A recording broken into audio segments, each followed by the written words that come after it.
예, 잘 해주시죠. 오늘 말씀은 이 레위인들에게 주어진 성읍에 관련된 말씀입니다. 레위인들은 가나안 땅을 분배할 때에 자신이 차지할 수 있는 직접적인 레위 지파라는 이 족속이 차지할 땅은 아예 없었습니다. 왜? 하나님께서 그렇게 하시기로 작정하셨기 때문에 그렇습니다. 레위인들은 그냥 이스라엘 각 족속의 땅에, 여기 21장 전체에 보면 각 족속의 땅에 세 지파에게서 13성읍, 10성읍, 13성읍, 2성읍 이렇게 해서 총 48성읍을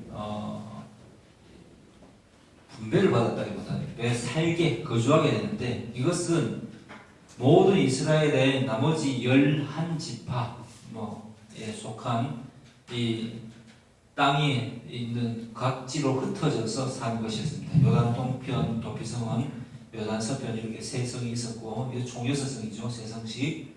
그 다음에 레위인들이 거주하는 이 성읍은 각 지파들이 알아서 내어 놓아야 됐습니다. 그래서 21장 서두에 보면은 레위인들이 우리에게도 약속된 이 각 지파별로 내놓아야 될 땅이 있지 않느냐라고 말합니다. 그렇다면 하나님께서 레위인들에게 이 땅을 주지 않은 이유는 무엇입니까? 이 레위인들은 이스라엘 민족의 11조입니다. 하나님께서 받으실 가장 귀한 하나님의 것이다 라고 이 출애굽기에 보면 이 레위 지파를 따로 구분해서 속량하십니다. 이 지파는 나에게 예배를 드리는 아주 예배에 전문화된 지파요, 특정 집단이다. 이게 바로 내게 속한 것이다. 이 레위 지파는 내가 취하겠다 이렇게 여호와께서 말씀하십니다. 그래서 레위 지파는 자기의 땅은 따로 없었고 각 지파별로 분배된 그 땅 가운데에서 각 지파로 흩어져서 이렇게 살아가게 됩니다. 그리고 살아야 되니까 목초지를 또 받게 됩니다. 그래서 이들이 해야 될 역할은 그 안에서 모든 지파들 안에서 예배에 관련된 제사에 관련된 일들을 수행하는 역할을 감당하게 됩니다. 그렇다면 하나님께서 이 레위인에게 따로 성읍을 어떤 땅을 영역을 주지 않고 각 지파 안에 거하게 하신 목적은 무엇이었을까요? 너무 당연하게 하나님께서 이 땅을 너희에게 주셨다, 이스라엘에게 주셨다라는 것을 기억하게 하기 위함이었습니다.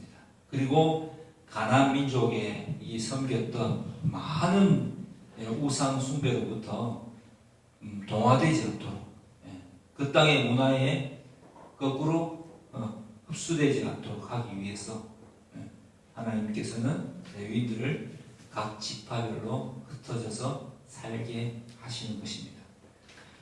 그리고 이 레위인들은 그렇게 앞으로 계속해서 살아가게 됩니다. 그러면 하나님께서 주라고 하셨으니까 주셨고 또 그렇게 하셨는데, 이 레위인들이 각 지파별로 떨어져서 살아가게 되는 것은 하나님이 이 땅을 통치하신다는 것을 계속해서 지속적으로 삶 가운데 깨닫게 하기 위해서 그렇게 만드신 건데, 이스라엘 백성은 과연 그렇게 되었을까요? 사사기에 가면 그런 이야기가 나옵니다. 하나의 그냥 여호와란 신을 이 가나안 땅의 신과 어떤 자기들의 주신으로 보는 정도로 변질되게 됩니다. 그 사사기에 가보면 누가 나옵니까? 그 레위 소년을 자기의 집에 들여서 살아가는 제사장, 자기 집의 제사장, 자기 집을 축복할 제사장으로 세우는 그런 장면이 나오죠, 그죠? 예.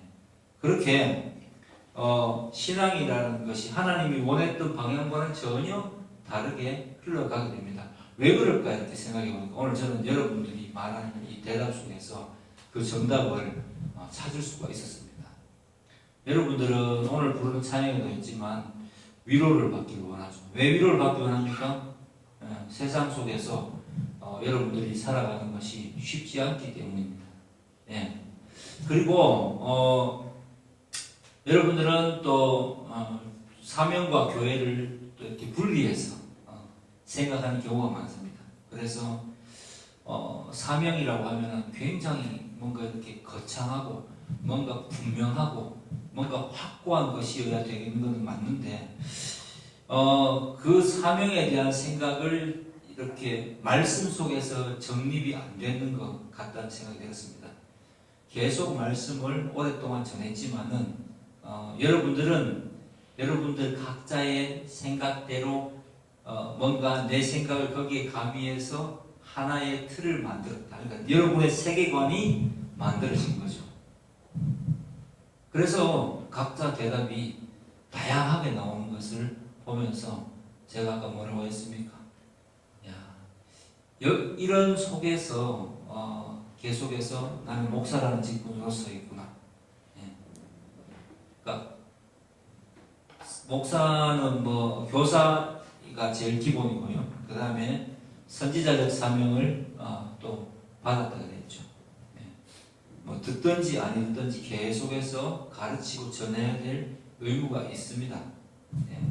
그래서 그런 생각이 들었어요. 내가 아무리 잘한다고 해서 하나님께서 만져주시지 않으면, 이들의 생각을 바꿔주지 않으면 이 생각이 변하지 않겠구나, 이런 생각을 해보았습니다.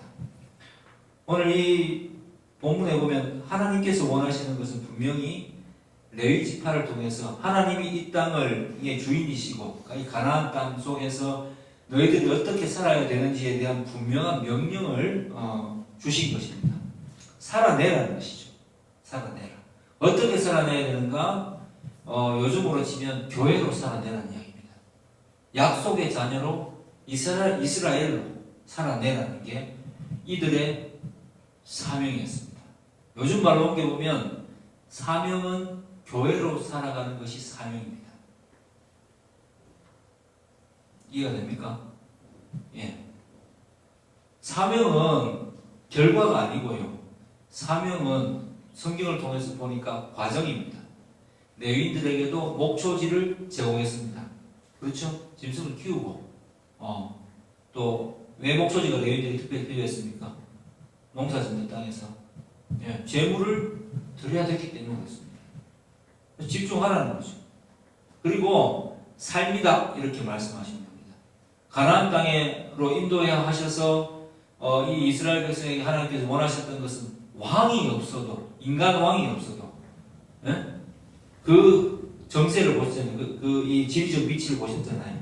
위에서 내려오고 밑에서 올라오고 하는 길목에서 있는 이 땅에서 하나님이 여호와께서 왕이 되신다면 여호와께서 전적으로 모든 것을 맡아서 이 모든 지상의 문제들을 해결하고 예배드리는 예배함이 삶이 예배가 되고 이 예배하는 삶이 되면 이 모든 문제를 해결해줘서 모든 민족 가운데서 뛰어난 민족으로 하나님의 영광을 드러내게끔 그 하는 도구로 사용하시겠다는 겁니다. 그래서 이 백성은 이사야 43장에 나왔죠, 그렇죠? 이 백성을 지은 목적 자체가 나를 찬양하게 하기 위해서, 무엇으로? 내 삶으로 찬양하게 하기 위해서 지은 족속이다라고 했습니다. 우리의 사명이 그거거든요. 그러니까 우리의 사명이 뭐냐면 교회 되는 거예요. 교회는 뭐냐? 모이고 흩어지면서 하나님의 말씀을 듣고 자라나는 공동체입니다. 그러니까 자라지 않으면 힘들어집니다. 뭐가 자라야 됩니까? 신앙이 자라야 되겠죠. 신앙이 자라려고 한다는 말을 우리는 너무 모호하게 생각하거든요. 신앙이 자라야 된다, 믿음이 자라야 된다 이러면 성숙해야 된다면 어떤 뭐 이런 그 단편적인 명제들을 자꾸 생각하는데 신앙이 자란다는 건요. 제가 이거 좀 써야 되겠습니다. 신앙이 자란다는 말을 우리가 많이 쓰잖아요. 믿음이 자란다. 신앙이 성장한다는 말을 많이 쓰잖아요. 그죠? 신앙의 성장은 요즘 언어로 찌면 뭘까요?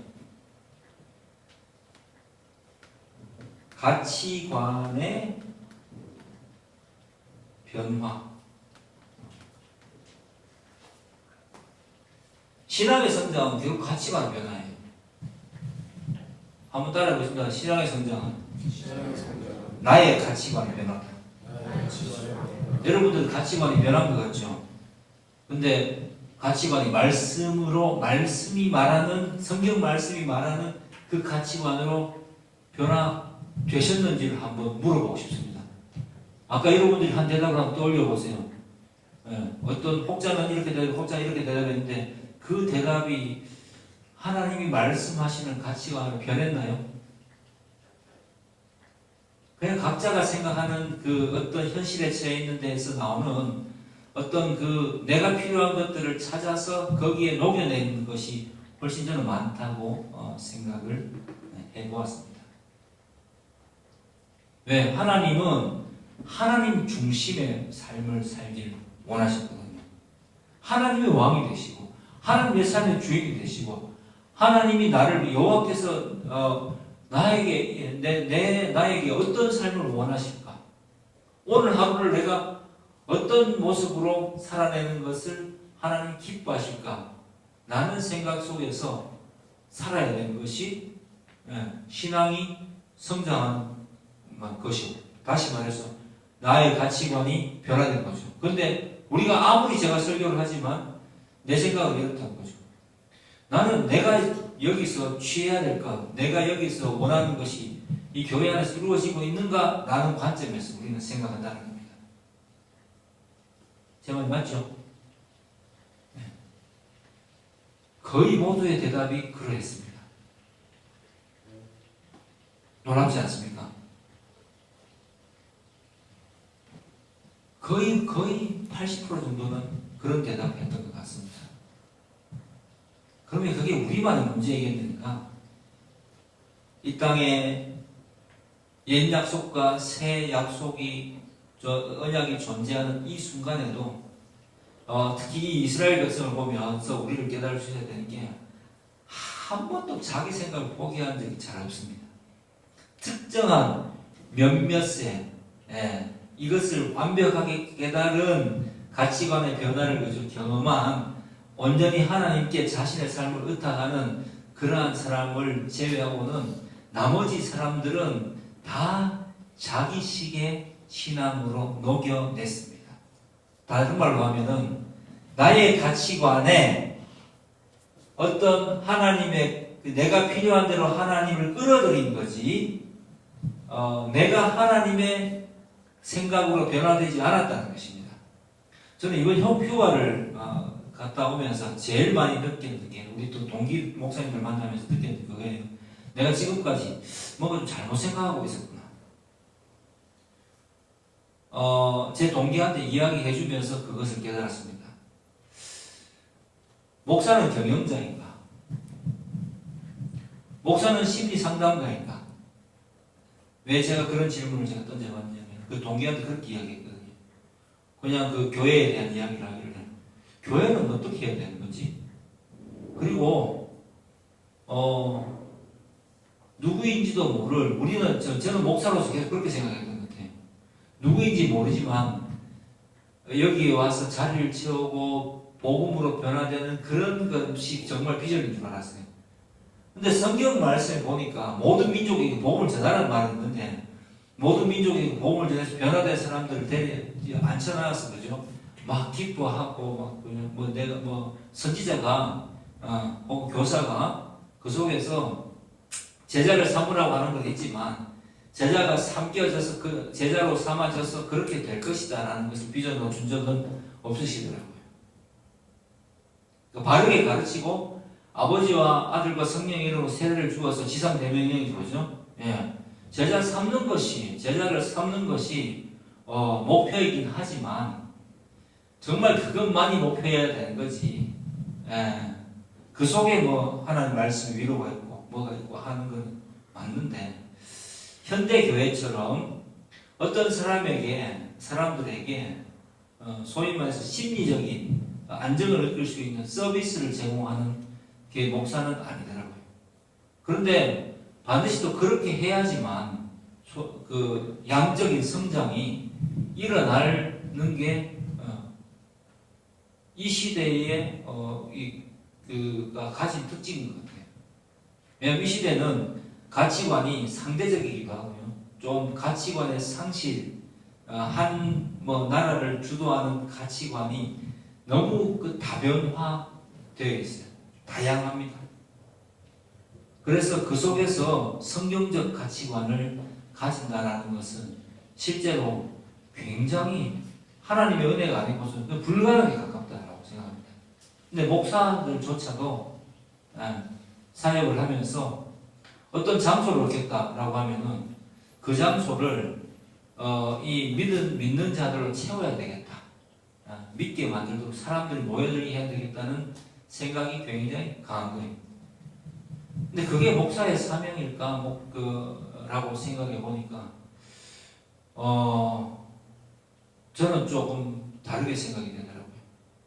모으지 말자는 이야기는 아닙니다. 그냥 그 부분에 대해서 너무 집착하지 말자는 이야기입니다.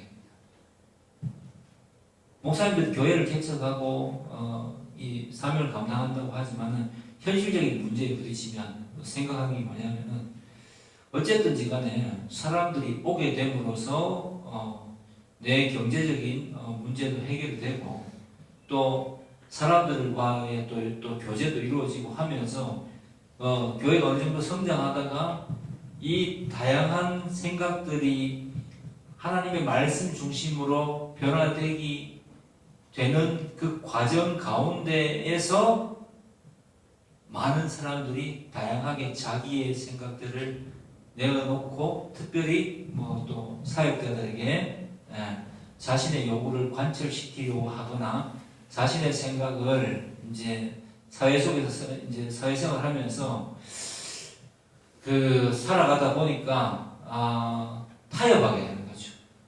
성경이 뭐라고 하는가에 대한 완전한 정답을 내리지 않는 거죠. 오늘 여러분의 대답을 잘 생각해 보세요. 완전한 하나님이 말씀하시는 그 정답을 내리지 않는 거죠. 깊게 묵상하지 않는다는 말이죠. 그러니까 심각하게 생각해 보지 않는다는 말이 깊게 묵상하지 않는다는 말입니다. 그래서 확실히 정립되지 않은 상태에서 그러니까 내 삶은 거기에 던지지도 않은 거죠.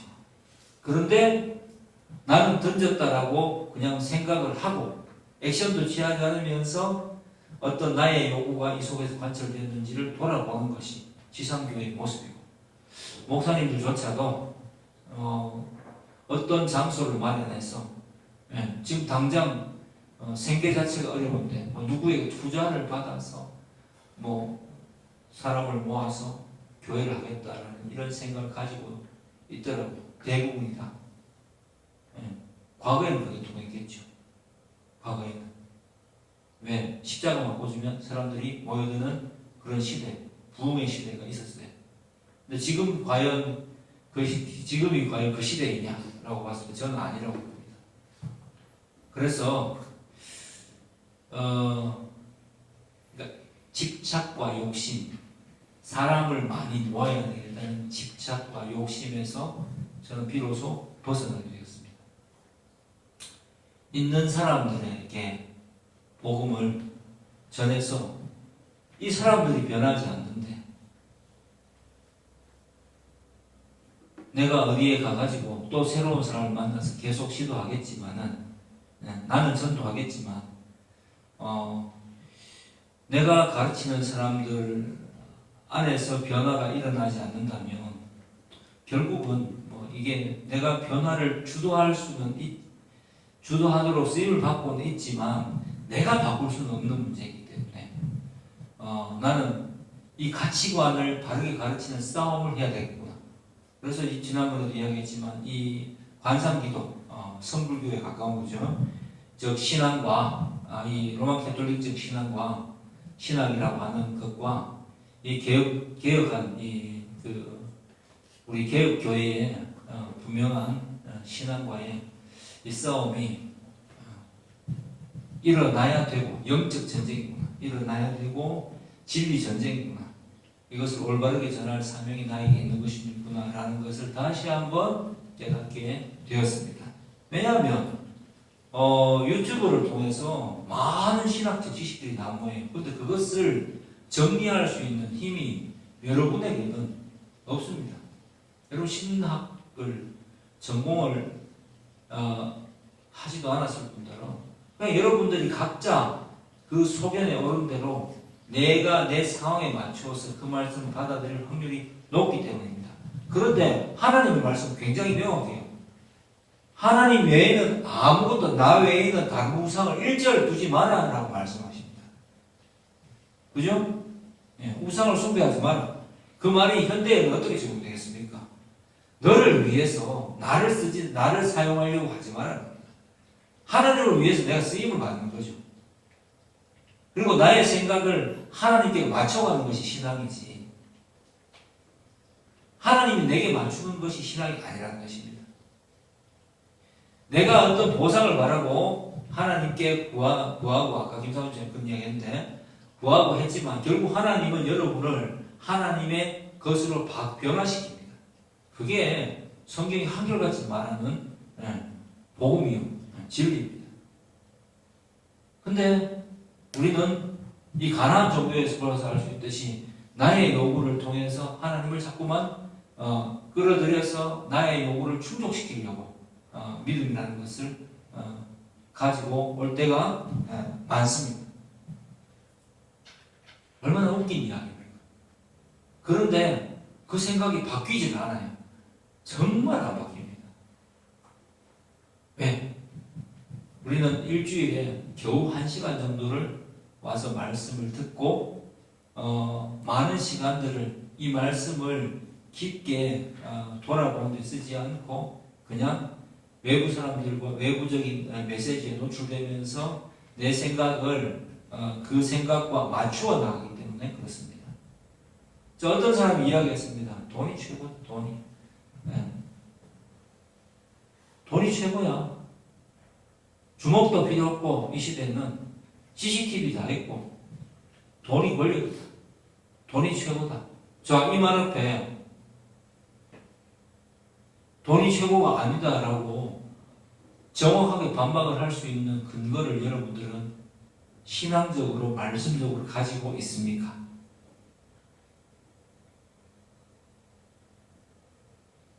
내가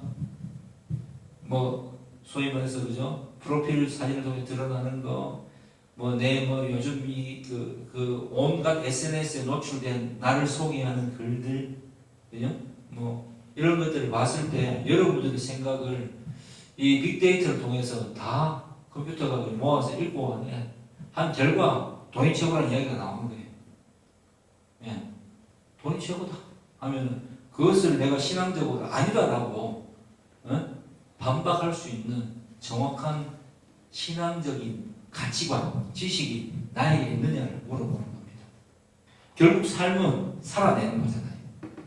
오늘 보니까 제가 말씀을 보니까 그래요. 목초지를 주었대요. 레위인들에게 성읍을 주고 거주할 성읍을 주고 각 지파별로 목초지를 주었대요. 하나님 예배하는데 전심을 다해라 하고 이들에게 줬으니까 너희는 예배하는데 전심을 다하고 나는 내 삶을 살아가겠다 라고 준 게 아닌데 이들은 그렇게 생각했다는 거예요. 왜? 뒤에 사사기를 보고 그렇게 알 수 있잖아요. 각각 그 소견에 오른 대로 행하였더라. 하나님께서 이 레위인들에게 각 지파별로 성읍을 주게 하신 목적은 내가 너희들을 이 땅으로 불렀다. 내가 너희를 교회로 불렀다.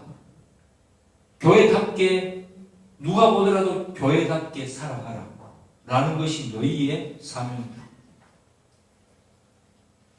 너희의 사명은 살아가는 과정이다. 어떤 결과가 아니다.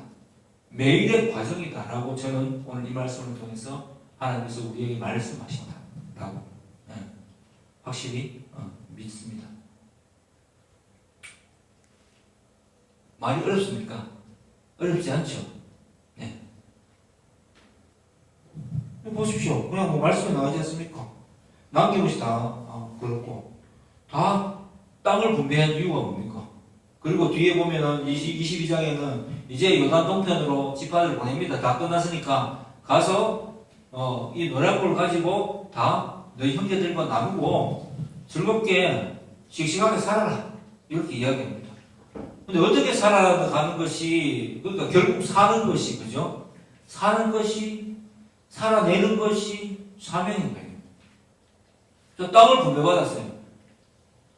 전쟁을 치렀어요. 전복전을 펼치고 막 이겼어요. 그 다음에는 뭐가 기다립니까? 일상이 기다려요. 일상이.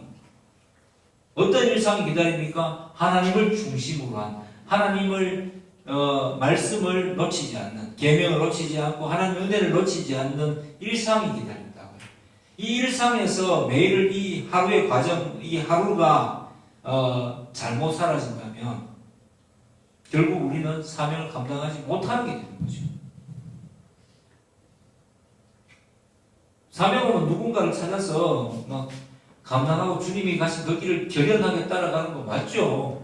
그 결연하게 따라가는 게 왜 결연할 수밖에 없느냐 하면은 하루를 살아내는 것이 너무 힘들기 때문에 그렇습니다. 제가 유튜브에 짤을 하나 봤는데 짧은 이 쇼츠는 아니고 짧은 영상을 하나 봤는데 뇌는 우리를 어떻게 속이는가 습관은 어떻게 만들어지는가에 대한 이야기를 하더라고요. 이 도파민이 습관을 만든답니다.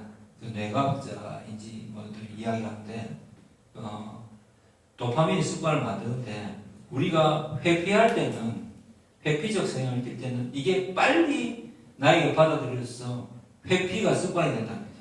그러니까 어떤 결단을 내려야 될 때 도망가는 것이 한 번 도망가게 되면 계속 도망가는 것이 쉽고 그게 습관이 된대요. 그런데 매일 열심히 사는 것은 어렵답니다. 왜 그러냐 하면은 이런 과정이죠. 왜 자꾸 나는 누워만 있고 싶을까가 이제 제목이었어요. 네. 왜? 해야 될 일이 정말 많은데 나는 왜 자꾸만 누워 있을까?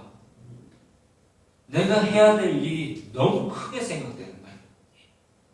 내가 이것도 해야 되고 저것도 해야 되고 하루 막 생각하고 막 다시다 보니까 이 생각만 잘 지치는 거지. 그래서 어떻게 한다고요? 모르겠다. 오늘 쉬고 내일부터 다이어트 하지 뭐 이렇게 된답니다. 그것을 바꿀 수 있는 방법이 뭔지 아십니까? 뇌를 속이는 거예요. 뇌는 어떻게 속느냐? 자, 내가 오늘 나는 습관을 운동하는 습관을 가지고 싶어. 좀 운동을 정말 잘하는 사람이 되고 싶어. 라고 생각하지 말라는 거예요. 그냥 운동하는 습관을 가지고 싶고 뭔가를 하고 싶으면 한 2분 정도 그냥 해보는 거지. 일어나서 2분만 나갔다 오지 뭐. 라고 생각하고 간다는 겁니다. 가면 그게 반복되면 뇌가 속는다는 거예요. 제가 증명을 하나 해볼까요? 주중에 우리 월요일날 대회를 이제 우리 집에 오는 날이어서 왔는데 그날 지 와이프랑 배드민턴 치고 갔대. 목욕도 다 했고 힘들대요. 그래서 운동을 하러 가자 그러니까 아빠 운동 좀 했는데 운동하러 가자 그러니까 뭐 구시구시는 가더라고요. 근데 어쨌든 그래서 제가 어떻게 이야기했냐면은 올라가서 공만 좀 던져줘. 땀 흘리지 말고. 난 좀 연습해야 될 게 있으니까 좀 해보고 싶다. 네. 그렇게 해서 올라갔는데 우리 화요클럽 총무가 부부가 거기 딱 왔었어요. 그래서 2시간 동안 정말 열심히 게임을 했습니다. 그리고 와서 제가 이제 알려준 것대로 내가 오늘 이게 정말 잘 됐지. 아빠 그러면서 어느새 올라가기 싫던 그 마음은 가서 몇 번 움직이니까 그죠? 공만 던져달라 했는데 열심히 막 치더라고요. 난 치라 소리 안 했는데 막 지가 열심히 해. 왜 그러지? 난 공만 던져달라 했는데. 이게 뇌가, 그리고 집에 와서 했는 말이 있어요. 아빠, 나 테니스 다시 쳐야 될 것 같아. 클럽에 들어가야 될 것 같아. 왜? 이게 그냥 공원으로 올라가는 과정 속에서, 그죠? 올라갔을 뿐인데 바뀐 거예요. 우리는 거창하게 믿음을, 사명을 생각하는데, 제가 하는 이야기가 이해가 되시죠? 예. 거창하게 하는 게 아니라, 짧은 실천, 그냥 한번 해보는 거지. 예. 짧은 실천으로 그냥 한번 해보는 거지. 예. 뇌를 속일 수 있고, 그것이 습관이 되게 만들 수 있다는 겁니다. 우리의 신앙도 이와 같아요. 한번 생각해 보는 겁니다. 생각해 보는 겁니다. 내가 오늘 말씀을 한번 보고 싶다. 그러면 성경책을 펴고 글을 읽고 이렇게 저는 설교 준비를 하지 않거든요. 설교 준비하는 게, 그죠? 저는 노트북 켜고 앞에 앉아서 기도하고 묵상하고 이렇게 못해요, 설교 준비를. 저는 그런 스타일이 아니더라고요. 저는 앉아있는 걸 참 힘들어합니다. 어떻게 하느냐? 제가 오늘 제 원고가 다양하죠. 이것도 원고고, 제가 보여드릴게요. 여기 가져가지 않는 이것도 원고고, 또 휴대폰에 메모장에 또 원고가 있고요. 또 제 가게 가면은 성경책 위로 메모지가 이 노트도 있고 저 노트도 있고 포스트잇도 있고, 예. 그럼 막 산발되어 있어요. 대신 중요한 건 뭐냐면 써야 된다는 거예요. 써야 되는 거. 한 줄만 적자. 이렇게 생각해 보는 겁니다. 안 쓰면 생각이 날아가 버려요. 그래서 설교를 써야 되겠죠. 하나님 말씀을, 그죠? 보고 깨달은 바를, 성령께서 주시는 그 감동을 써야 되겠죠. 그래서 오늘 본문을 계속 하루 종일 생각하는 거예요. 본문을 정했으면 자꾸 생각날 때마다 생각해 보는 겁니다. 잊어먹을 것 같은 휴대폰을 들어서라도 보는 겁니다. 그리고 보면서 생각해 보는 겁니다. 새벽에 나가면서 또 생각을 해보는 거예요. 이게 이 말씀이 도대체 의미하는 바가 뭐지? 대전제는 나와 있죠. 근데 말씀이 안에서 말씀이 증거가 돼야 되지 않습니까? 성읍도 좋은데 목초지도 좋다. 목초지가 왜 필요하지? 그러면 그냥 그렇게 생각하고 넘어가면 다음 기억이 안 납니다. 그럼 여기다 적습니다. 목초지가 왜 필요하지? 레위인이니까 목초지를 왜 줬을까? 재물을 드려야 되니까 목초지를 줘야 됩니다. 각 지파별로 이 성읍이 다 분배가 되고 그 속에 사람들이 다 있어요. 하나님 중심의 삶을 살아가는 거겠지. 그런데 제가 오늘 본문을 제가 이야기해 준 겁니다. 묵상의 결과, 설교가 어떻게 나오게 됐는지. 본문을 가만히 보니까 결국은 사는 거더라고. 맞잖아요. 전복전이 끝나서 화려하고 멋있고 험난했던 그 전복전쟁, 막 그 아드레날린이 분출되는 이 전복전쟁이 끝나버렸어요. 분배가 이루어져 버렸어요. 이거 가서 뭐 해야 돼? 살아야 되는 거지. 삶이 남아있잖아요. 그죠? 그 삶 속에서 레위인을 중심으로 살아가야 되는 거지. 예배를 중심으로 살아가야 되는 거지. 잊지 말라는 거지. 레위인을 보고. 누가 너희들을 이 땅에 불러들였고 너희가 무엇을 중심으로 살아야 되는지를 잊지 말라는 거지. 왜? 농경사회로 바뀌었고 그 땅에는 아직도 정복하지 못한 산지 지역이 있는데 정복하지 못한 장단들이, 그죠? 가나안 족속들이 남아있고, 그들이 섬기는 신들은 매력적이고 뭔가 있어 보이고 뭔가 요즘으로 치면 관상기도처럼 내가 열심을 다하면 깊이 생각하고 깊이 들어가면 나를 발견할 것 같고, 내가 막 의식으로부터 자유로워질 것 같고, 이런 굉장한 영적 유혹들이 있는 거지. 근데 성경은 말하잖아요. 인간 안에는 선한 것이 아무것도 없다고. 하나님이 그를 만나기 전에는 단 일도 선한 것이 없다고. 내 안으로 아무리 들어가봤자 아무것도 선한 것이 없다고. 왜?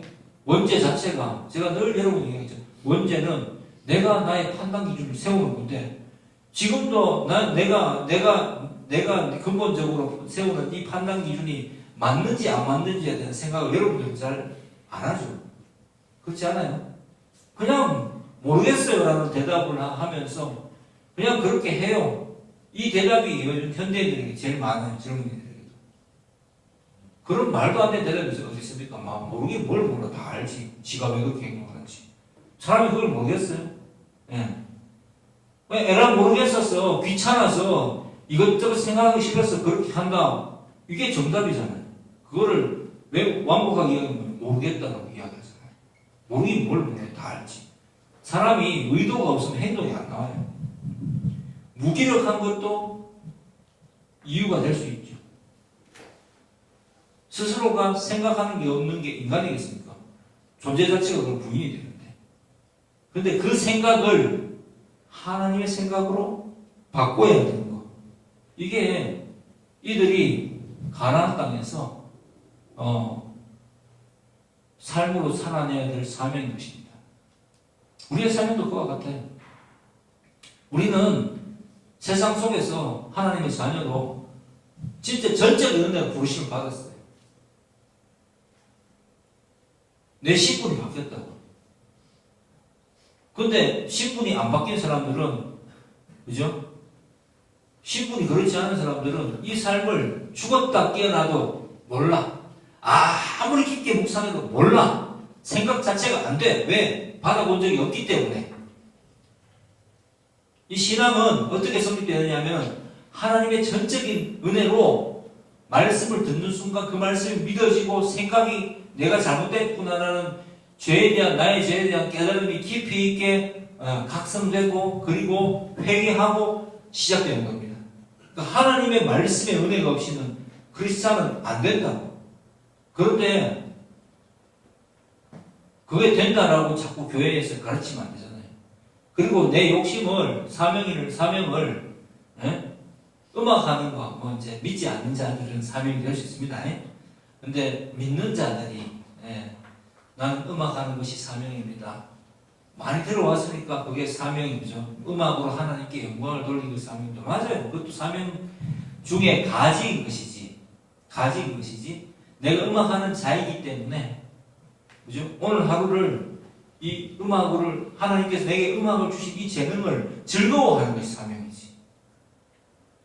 와, 나 하나님 때문에 이런 생각을 갖게 되었어. 즐거워하는 게 사명이고요. 또 크리스찬이 다른 게 또 하나 있어요.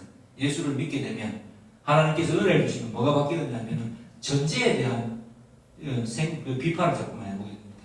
내가 지금 생각하고 있는 이 생각이 정상적인가? 하나님 보시기에 그리스도 중심적인가? 라고 질문을 던지게 되었다는 겁니다. 하나님 결국 이들에게 원하셨던 삶의 모습은 뭐냐면은 들에 늘 광야길만 걷다가 밭도 있고 나무도 있고, 그죠? 푸른 초장이 있고, 뭔가 좀 농경사회에다 뭔가 괜찮은 거야. 열매도 크고, 이 속에서 하나의 문화가 보이지 않겠어요? 어떤 가치관, 형성된 가치관 있죠? 안정적 가치관이 있지 않겠어요? 거기에 내가 그냥, 소위 말해가지고, 좋은 게 좋다고, 네가 여기다가 가지고, 그 가난, 그 바알 신당에 산당에 들어가가지고 구경 좀 한다고 해갖고 네가 하나님 안 믿고 이스라엘 백성이 아니다 그냥 가자. 밥 한 그릇 먹고 그 속에서 한다고 해가지고 그게 믿음을 흐트리겠냐? 이렇게 시작이 된다고요. 쉽겠습니까? 굉장히 어려워요. 지금 한번 상황을 생각해보라고. 우리 사람의 상황을. 예? 부럽잖아요. 뭔가 더 가져야 될 것 같고 더 있어야 될 행복할 것 같잖아요. 근데 그게 정말 행복한 것이 맞을까라고 생각하는 것이 하나님께서 우리에게 원하신 삶이라. 그게 정말 있어야 행복할까? 아니면 너희는 나를 믿기 때문에 이 순간이 행복한 거야? 라고 하나님께서 우리에게 질문하신다는 거예요. 레위인들, 뭐 오늘날 치면 뭐 그냥 우리가 목사가 사제는 아니지만 우리가 교회로 우리가 모두가 다 왕 같은 제사장들이 그죠? 택하신 족속이잖아요. 예. 자, 우리가 교회로 모였어요. 이 교회로 모인다는 것에 대해서 여러분은 정말 이게 얼마나 대단한 일인지를 생각해 보셨습니까?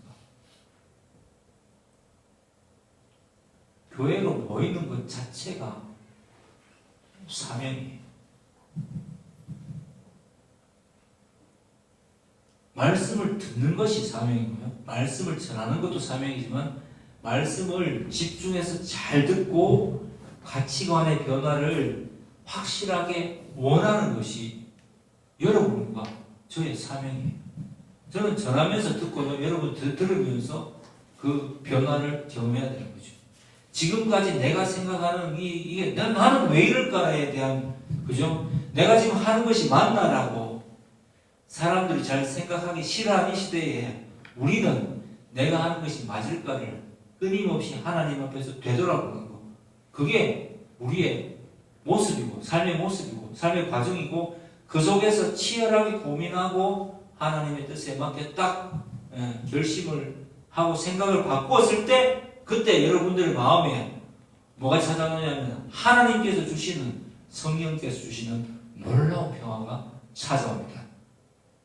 그건 세상이 주지 못하는 거예요. 그 돈으로 가질 수 있는 것도 아니고요.